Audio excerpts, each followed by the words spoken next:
Yes, for any jeweler professionals watching, I would like to examine this Kokiri emerald here. And might be a bit sacred, but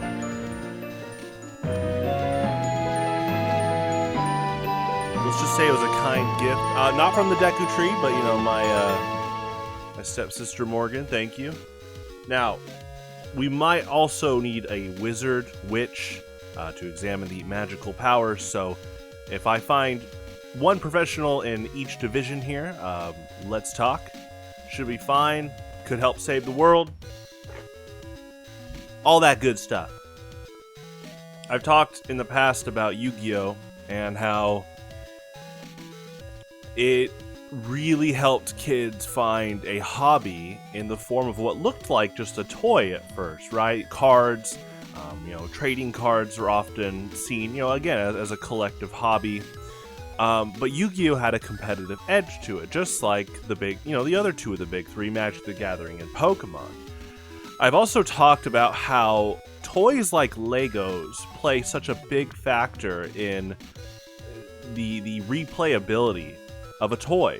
So a lot of toys, unfortunately, with kids, and it depends on the age, but overall, from an age of, a toddler to a kid before their teens, there can be a lot of toys that, they play with for a bit, and then the longevity goes down, right? The staying power, the entertainment power for the kid goes down. The thing with Legos and competitive toys like Beyblades and Yu-Gi-Oh cards is not just because they have a diverse set of like color palettes, but it's also because, like I said, competitive. With Beyblade, there was a fun, enticing way to be creative with find different combinations to make your top. You spin the top, and you learn from your wins and losses. With Lego, it was about finding all these pieces, putting them together, and making something out of it. And I think that's added to the staying power of that brand. Well, that and Bionicle saving them in the 2000s. But Bionicle also had that cool kind of creative, edge to it. It was a cool, fun way for kids to have a lot of value out of it because Bionicle still had the Lego properties of, being pretty customizable. There are things you could swap. And I think there's a big statement to that. That kind of like, it's a win-win. You sell more product because kids want to find other things to explore with their toys, right? Try different methods out. You might buy the Lego castle, but it's totally okay to put some Lego aliens there, and now a kid is creating a crazy battle that might end up being a Hollywood movie in 10 years.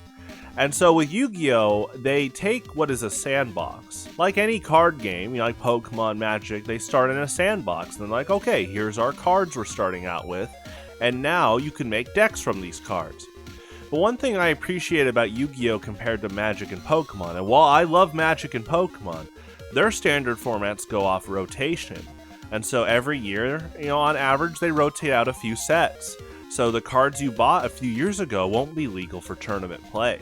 And while I understand that, people make the notion that it keeps the format fresh, I like the way Yu-Gi-Oh does it a lot more. Yu-Gi-Oh found this way where they can promote new cards, and the cards tend to be pretty strong.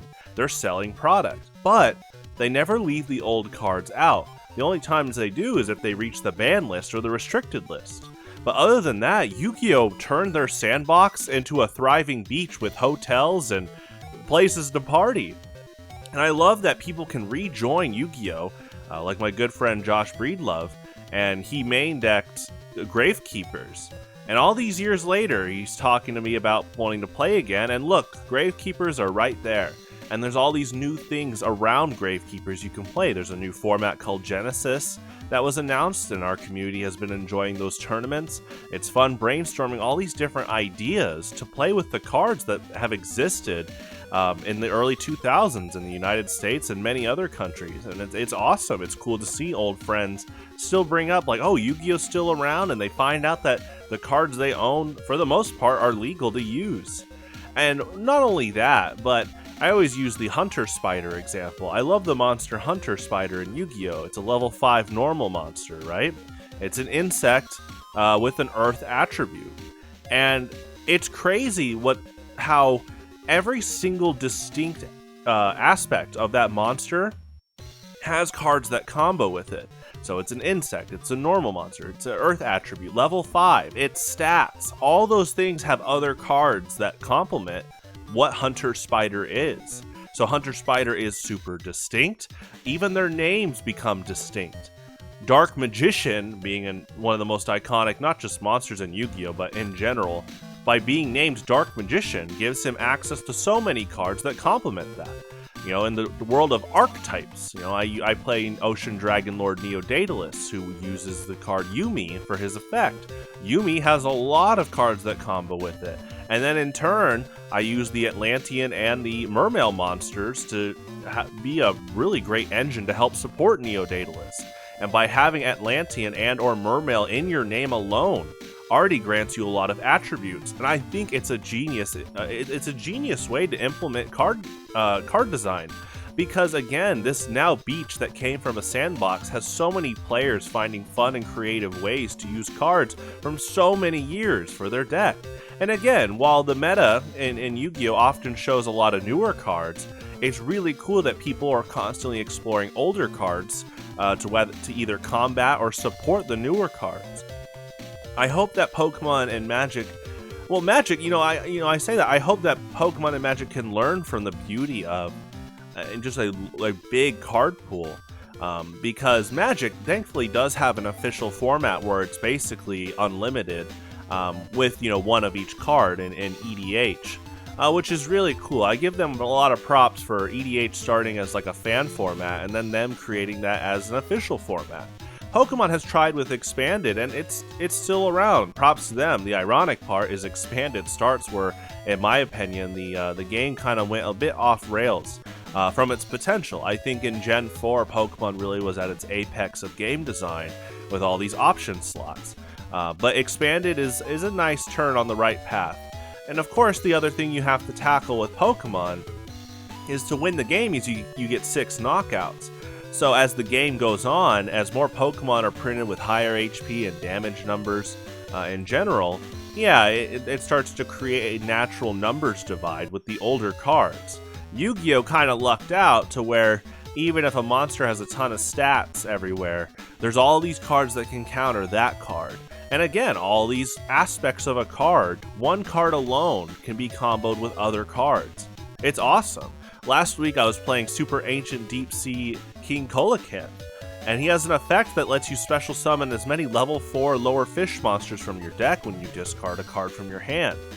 I had a ton of fun just looking up all these fish monsters, and lo and behold, I remembered that there was a few mermail monsters that were fish monsters. It's a lot of fun, just to, again, those attributes of, a mermail, that's a fish. So now they can combo with a lot of other cards in my deck, just from those two aspects alone.